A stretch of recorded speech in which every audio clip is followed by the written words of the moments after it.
Good morning from Panhandle Outdoors, America's only daily outdoor TV show. Your source for fishing, hunting, and information for folks who enjoy the great outdoors. Now sit back, relax. It's Panhandle Outdoors. Good morning, folks. Welcome to Panhandle Outdoors. I'm Winston Chester. Glad to hear this cool January morning of 2022. We're glad to see all the responses we get from someone told me they were tired of seeing these reruns, those 5 or 6 days of reruns. I said, well, those weren't reruns, those were highlights. So it's like half empty or half full. So I always think it's half full. So anyway, let's get on with our weather, brought to us by Gulf Coast Air Conditioning up here in Southport, air conditioning and heating, because we're needing that. High today, we're looking at 67, not bad, and low is 53. And again, an interesting point, the water temperature yesterday we were talking about it being right at 70 degrees. It's 66.8 this morning off the end of the pier. So, it comes in, it's a pretty good drop in a day's time, but these are government readings, so maybe I shouldn't say that. River readings, Apalachicola, Bluntstown, high. How about a 13.6? Folks, it's high. We've had a lot of rain up in that part. And then at Choctaw, Caryville, we had an 8.5. We had a lot of rain down in these parts. So it's going to be high rivers, and it's going to be sort of getting back up in those sloughs. And you know how it is if you're one of these river rats that sort of hang around the river. The fishing was really good that week right after Christmas. A lot of good fish were brought in from the river. And I'll show you some of the pictures. Tide chart brought to us by Kent Forest Lawn. We're looking at a low tide this morning, 9:53, and a high tide at 11:42 tonight. The wind won't be that much of a factor. I mean, it really blew during the weekend and all, but today is coming in east, northeast at about 7. So not a bad situation there as far as the wind. And I don't know about y'all, but we're talking about game cameras showing, and I knew this was going to happen. We're talking about all that wind we had, and everything's sort of hunkered down like I mentioned yesterday. Well, once it settled down and that little cold snap came in, you started seeing pictures of all kind of raccoons and deer and possums and everything. So nature has a cycle, and nature depends on what the weather does, what they do. It really always just fascinated me. Let's take a break. We'll be right back.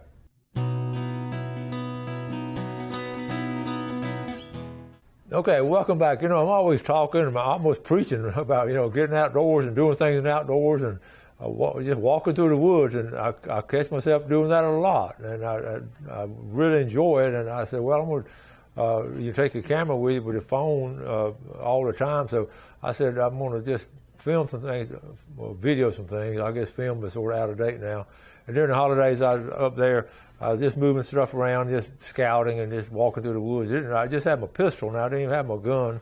And anyway, so walking through the woods. So I'm going to show you when I was little, well, smaller, younger is a better word. I would try to, I'd read these Native American tales about how they would trail, then the early pioneers, how they would stalk the game and everything. So as a kid, I always do that, sort of find a raccoon or something, or try to sneak up on them. So the other day, I was up there at the property, and sure enough, check this out. I'll get behind a raccoon. I'll start stalking the raccoon. He never knew I was there. Okay, here's another picture. I followed him down the old road on my property up there, and I got a kick out of that. I followed him probably 100-something yards. He finally went off to the left up there, but I just spontaneously, anyway, so anyway, I got the, so I said, well, I'm going to take some more pictures too along the way. So I just started taking pictures of, and guess what else I just ran into? This little box turtle. That's my finger there, trying to show how small it was. Now, he wasn't quite that small. I realized after I took the picture and looked at it, my finger's closer to the phone camera. But that was a small box turtle. And he hadn't been hatched too long, really.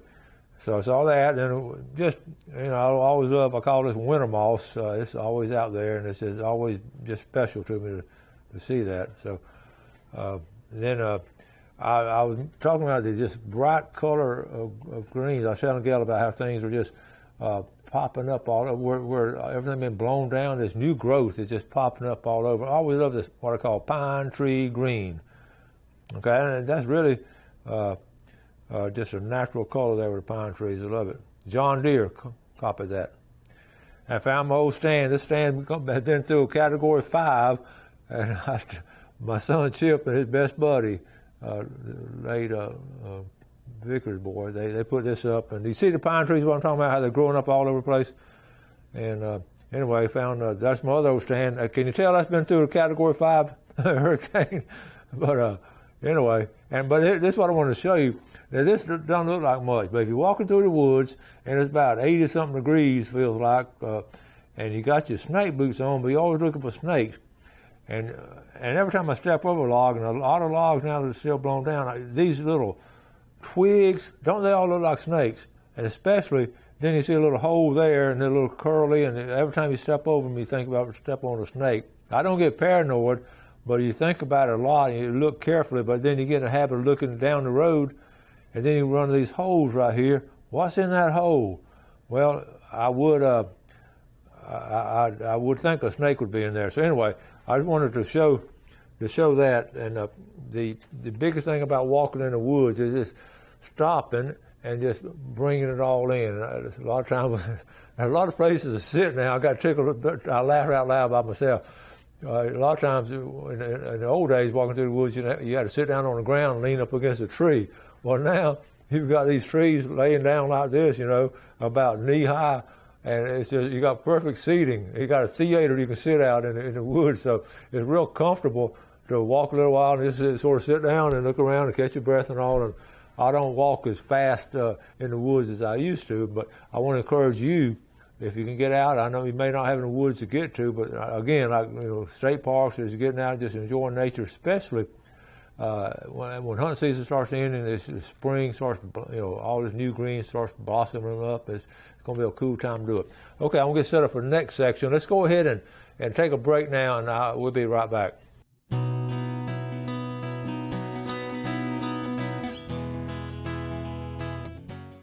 Okay, welcome back. I want to mention this here because we do this every year on December the 22nd. This picture, that's Captain Richard Hawley, a good friend of mine. I know you recognize the guy on the left. That's Red Holland that went fishing with him. And that's Richard's oldest daughter, Amy.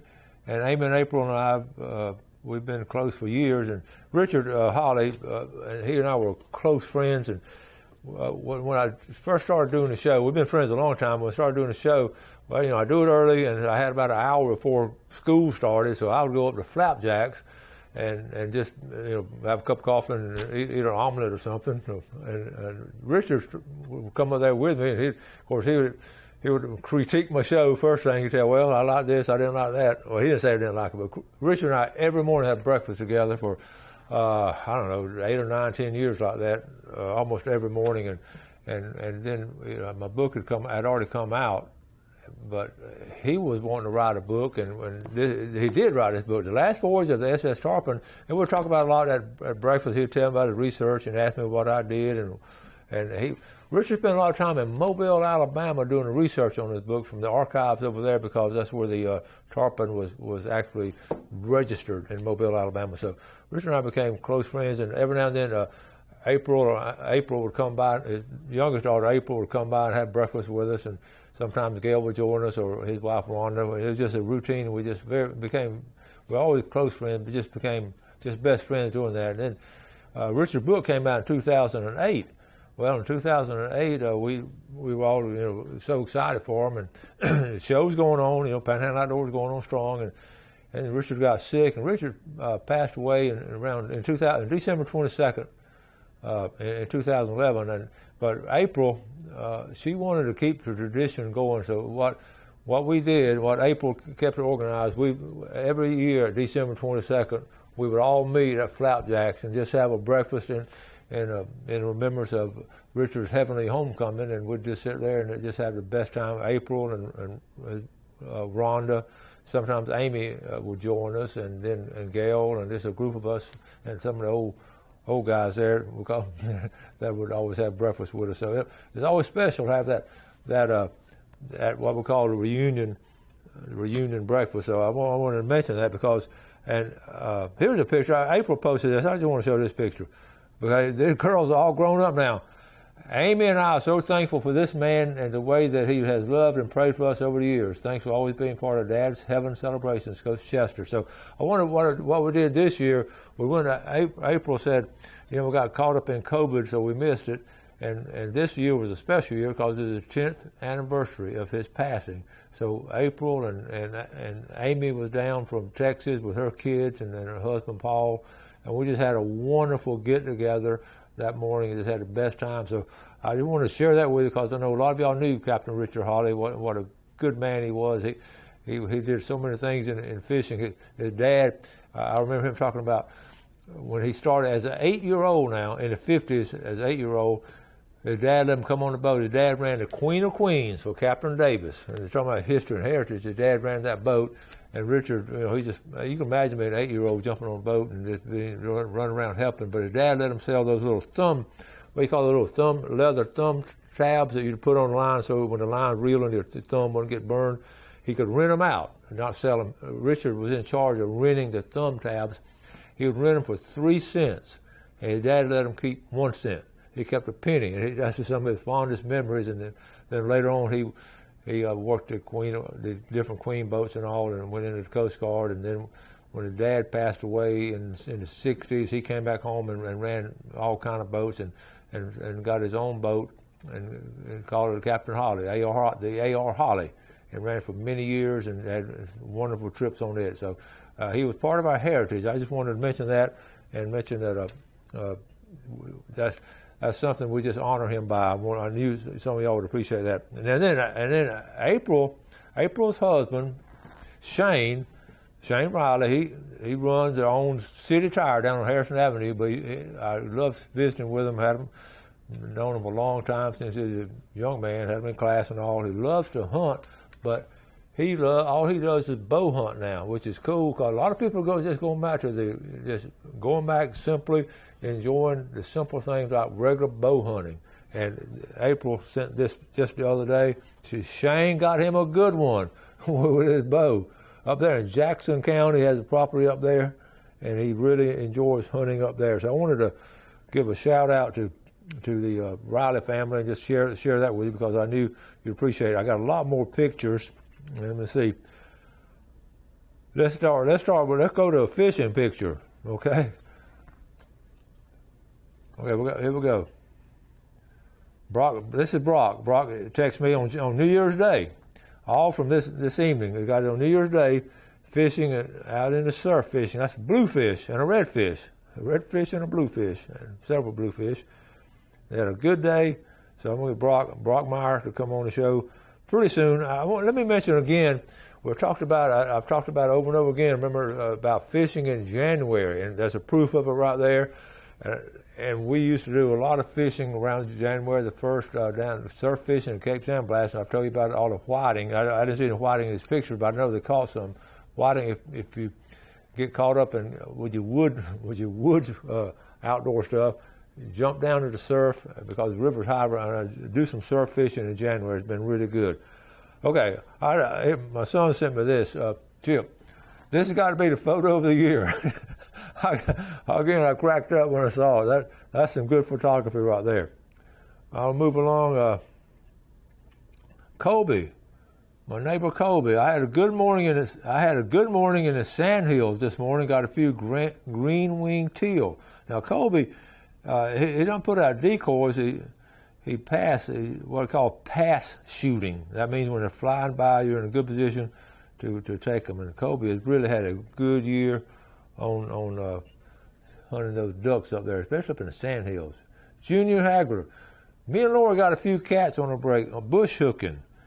Now, isn't that a fine mess of catfish right there? That big one, Junior put them in there, 25 pounds on a bush hook. So first of all, you think about that, it'd be a strong bush to hold that. But good job, Junior Hagler.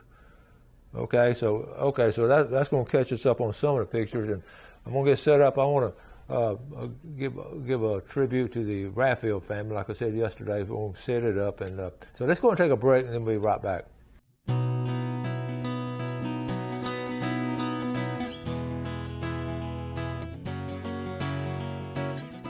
Okay, welcome back to the final segment here on Panhandle Outdoors. We're going to give you the fishing game time today, brought to us by Blue Water Outriggers in Port St. Joe. We're looking at our time this morning, 1:22 to 3:22, and this afternoon, 1:49 to 3:49. Don't forget, we're going to start. You can go ahead and start sending names in. I got permission from Gail that she'll have time to start making. She makes a list of everybody sending names in, and then we write them out and all. So it's a little bit of a chore, but she says she's ready. She's rested up there during the break and ready to get back to work. So you start sending names in. Some of you will have, and we appreciate it. On the cover of the book, I had the three families: David family, the Anderson family, and the Raphael family, because I felt like those three families just really were part of the original heritage of the fishing, and there were a huge amount of other people too. So, and I've gotten really close to those families over the years, and the Raphael family was no exception. I know a lot of the family, and the ones that's come down, the heritage has continued, and I try to, go to the services of everyone that's been in the book. I've tried to go to all their funerals and all. And just recently attended the Orville Raphael funeral, and I know his daughter and the grandson and all. Shane Raphael's in my class, and Shane gave me a lot of this information. Got to visit with him, and also the Raphael, a lot of the cousins and the sons and nephews and grandsons. When you have a funeral like that, it's special. So I wanted to. Here's a picture of him in my book. That's his dad, Lacey, who was the son of Charles Jackson, the original one. That's on the bottom, on the left there with that tie. That's Orville. Okay, that was several years back. That was back in the 30s, and they called it a nickname of Baby. But I asked Shane to give me some information on it, and Shane. He was real close to his granddad, and I just basically, he said, Pawpaw, I'm going to read this to you, okay? Now, he had 4 children, 5 grandchildren, 9 great-grandchildren, married 56 years, and let's see. Pawpaw showed by example, if you follow God and his preachings, put family first, treat people how you would like to be treated, and work hard in life, you will be successful.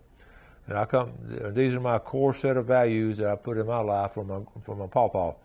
And he said Pawpaw never complained, and he'd always loved outdoors. He had a boat they called a green boat, and there was just so many good situations built by Cypress, and a boat builder in Apalachicola built it for him. And originally it was built with nails, but he'd go out and nails start working out, so they put screws in them, and I can see that kind of stuff happening. It has had so many fun times in them, and they talked about this at the services about he loved the flounder. He got like 1,000. Let me see. He all kind of catches of flounder. One night he got like 1,000 pounds of flounder. Can you imagine that? But his boat was always there. One night he had a 15.5-foot hunt craft, and it was full of flounder, but the water got real rough and it washed ashore. So he's able to take the motor off, and the motor got water in it, took the motor apart, took the lid off, and then got it started back up, and pulled it back out in the surf and came home. I mean, that's the kind of outdoorsman it was. He got it to float. Great story. One more thing. Pawpaw has made a lasting impression on even his great grandkids. He said my 2-year-old Aubrey drew on a mirror with a crayon, and when asked who did it, and she said Pawpaw did it. So one of his first jobs was around when a young man, he just had to bail out the wooden boats and all. So anyway, I've got a series of pictures that I want to show you, and the memories and all. I enjoy those services because it goes back to the love and the heritage that we have here in the early years. There's somebody, he loved to flounder. He grew up on the east side of town. And is that not a nice mess of flounder? And he would flounder a lot of times go by himself. There's some family pictures here.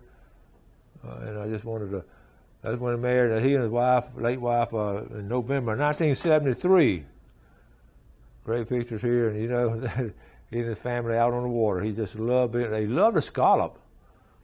Here he is. There's Shane on the right, floundering with his grandsons. He loved fishing, some nice speckled trout. He could fish he was one of the top fishermen around. Loved cooking on the beach. And there's Shane on the left and the other grandsons. I'm sorry I don't have everybody's names. And there he is again. I just thought these are good pictures of how man loved the water. And these were after the services this past Saturday, on New Year's Day. This past Saturday, the services. I want to read the last thing.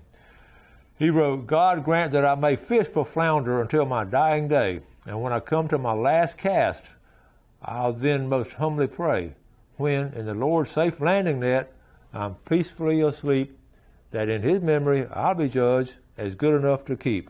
So that's really well written. Here's Shane right here, who is now the engineer at Florida Power and Light. That's the grandson of Shane. I just wanted to give a tribute to the Raffield family on that. I just felt strong about it. Shane, thank you so much for sharing all this information. It was just some special times, I know, the Raffield clan. And like I said, they came down in 1890. You know the history on them. Now, I've got a lot more pictures to show. I want to, don't know if I'm just not going to have time, folks, to show all these pictures. Let's see. Let me pick out one right here. This is interesting. This weather, I always talk about springtime coming, blooming a Japanese magnolia. And Richard Super May up there in Gaston County, he's okay. I really thought these would open before New Year's Day, but this is the earliest because it's been so warm, and they're on a nursery up there. But this is the earliest I've seen them bloom.